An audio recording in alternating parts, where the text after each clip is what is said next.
So we are about 10 weeks into the NFL season. So I like coming out periodically with my latest top 5 rankings. I think that there are a couple different barometers that give us opportunities to assess teams, different moments, timestamps during a year that can give us some clarity as to where teams are. And I think right now is a great opportunity to do that once again. So here are my top 5 teams. Here we go at number 5. Got to start with the Buffalo Bills. Listen, I'll be the first to admit I've never been that bullish about the Buffalo Bills. I've never been fully sold on Josh Allen, but I'd be lying if I said they don't look like the 5th best team in the NFL right now. They're 6-3, second best record in the AFC. They have a number of quality wins against the Chiefs. Obviously, most notably, that was before the Chiefs kind of crumbled internally. And that loss against the Tennessee Titans, listen, I still think that was a game they should have won. They had an inexplicably bad loss to the Jaguars that I'm willing to overlook because that week in the NFL just seemed to trip up every single favorite. No favorites won, it appeared, that week. So it was kind of an aberration, I believe. And they're the most balanced team right now in the NFL. Number 1 defensively for fewest yards allowed per game, fewest points per game. They're top 5 offensively. They're starting to establish a bit of a run game. Devin Singletary is coming back. He's healthy. Zach Moss is back and healthy. So they still have that threat. And Josh Allen right now, he's top 5 in passing yards. He's limiting his turnovers, 19 touchdowns to just 6 interceptions. He's making better decisions. They've got the best turnover differential in the NFL, plus 14 differential, which I think speaks to how well coached they are. Give credit to Sean McDermott. They've got one of the best special teams units in the NFL, so they're good on all 3 phases of the game. And this is the big stat for me, is they're 49% on third down conversion. What does that mean? That means they keep drives alive. They do a great job. In fact, it's the best mark in the NFL for third down conversion, which once you start getting towards the later half of the year, in November, in December, in the postseason, can you convert on third down? That's huge. And a team that converts at a nearly 50% clip, that speaks volumes. And that's why I have them right now at number 5. At number 4, it's got to be America's team. I'm going with the Dallas Cowboys at 7-2. Listen, every team can have an occasional stinker in the NFL. They can have one of those clunky, kooky performances. We saw that against the Denver Nuggets, against the Denver Broncos. And the track record of the Dallas Cowboys, to their credit this year, has indicated that that loss to the Broncos is an anomaly. Because the way that this team has played, they had gone kind of undefeated on that streak since losing the opener to the Tampa Bay Buccaneers on a walk-off field goal. They had won 6 straight games. Then they got shellacked, kind of had to reorient themselves a little bit. And they came out firing, and they destroyed the Atlanta Falcons to hold the Falcons to 3 points. Listen, that's a good defensive effort. And the bottom line is they still retain the number 1 attacking offense in the NFL. Dak Prescott is in a rhythm once again. He had missed the prior 2 weeks to that Broncos game, was out of rhythm. He's recaptured that rhythm. Michael Gallup is back, so they're really kind of fortifying that wide receiving core with Amari and CeeDee Lamb. Now Michael Gallup. They've got a bunch of playmakers all across the field right now. Their run game is back to being as dominant as it had been. Ezekiel Elliott is looking good. Tony Pollard is perhaps the best certified number 2 running back in the NFL. And the defense is very opportunistic. Micah Parsons, 6 sacks. Trayvon Diggs, say what you want about him taking chances, no risk it, no biscuit. Normally that term is used on the offensive side, but he takes chances, but he leads the NFL with 8 interceptions. So he's doing something right, Trayvon Diggs. And I just think that right now this team, again, over 45% on third down. So this Dallas Cowboys team is rounding into shape right now. And the way that their schedule is shaking out, they've got a great opportunity to still contend for the best overall record in the NFC. They're at 7-2. They're at 7-2.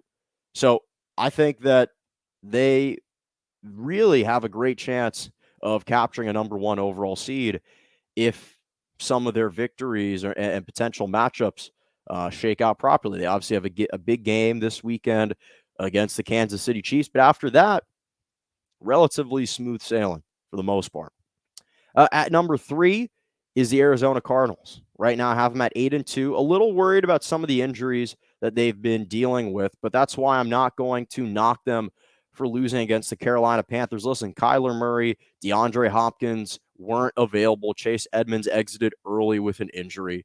And I think the game against the Carolina Panthers had more to do with the return of Cam Newton than the Cardinals' loss. I think that his impact was more profound than the loss of the actual game. They're still tied for the best record in the NFL, along with the NFC at 8-2.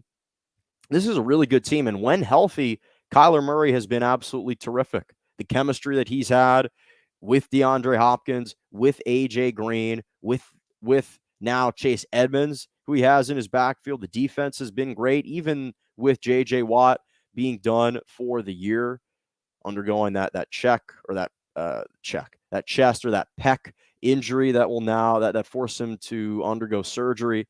So I really like this Arizona Cardinals team right now. They're top 3 in turnover differential. And when I talk about their run game, I've talked about Chase Edmonds, but James Conner leads the NFL in rushing touchdowns. He's got 12 on the year. So when they're in the red zone, they do a great job of finding the end zone. And that's something that's extremely difficult to do in the NFL. They've had not inexplicably, but they've had one bad loss all year with their full complement of characters. And that was to the Green Bay Packers, where the Packers didn't have Devontae Adams, didn't have Allen Lazard, didn't have Valdez Scantling, and they still went to Arizona and dominated and manhandled the Cardinals 24-21. That was the only game that Kyler Murray hasn't looked good, that the team hasn't looked good. Again, I don't consider that loss to the Carolina Panthers entirely on them. So I thought that overall the Cardinals are looking really good right now. Best record in the NFC West. And if they can just be healthy, this is a really, really good football team. And at number 2 is the Tennessee Titans. Listen, I don't know why, I don't know how, by hook or by crook. There's nothing that's going to tell me that they're not the number 2 overall team. Do I firmly believe it? No, but nothing suggests, there's nothing I can point to that should tell me that the Tennessee Titans aren't the second best team in the NFL. There's nothing. Their record speaks for themselves. 8-2, best record in the AFC, tied for the best record in the NFL. And they're just finding ways to win. And they're one of the few teams that has a true identity. There is a clear understanding what this team is. A physical, running-minded team that is just fearless. And they're very businesslike. They embody their coach.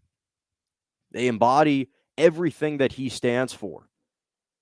And when I just watch the Tennessee Titans, this is more just purely out of respect for Coach Vrabel, for that coaching staff, for the players, for what they've accomplished, for the production, for the productivity that we've seen from them. And again, they're just a disciplined football team, and they're not flashy. They don't showboat. They get in, get out. They do their job. And what they've been able to do, even since losing Derrick Henry, their MVP candidate, they beat the brakes off the Rams. And they beat an above 500 New Orleans Saints team. They've got wins over the Seahawks twice, the Colts, the Chiefs, the Bills. They're beating everyone on their schedule. And they've got the Texans this week. And again, I'll just give them one extra week until potentially Derrick Henry comes back. So right now, I really like the Tennessee Titans at number 2. But at number 1, listen, the best team in the NFL right now is the Green Bay Packers. They are the best team in the NFL. They're playing like the best team in the NFL. They're 8-2.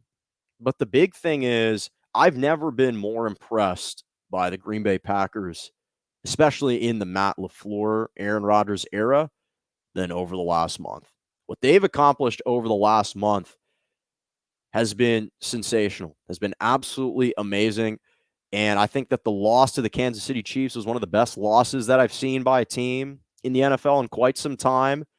And it's all sparked by the defense. Defensively, if they can continue to put out and churn out these types of defensive performances, well, now you have something special here, because to blanket Seattle this past weekend, to hold the Kansas City Chiefs to 13 points, to go on the road without, as I just mentioned, Devontae, Allen Lazard, Valdez Scantling, to go to Arizona, to win on the road 24-21 without those three guys for Aaron Rodgers speaks volumes. And the defense has been doing it without Jair Alexander, who's one of the best cornerbacks in the NFL.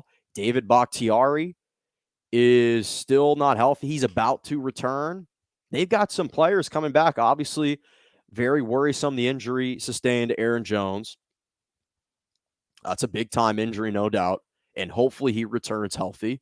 And it looks like he will, but at least after 2 weeks.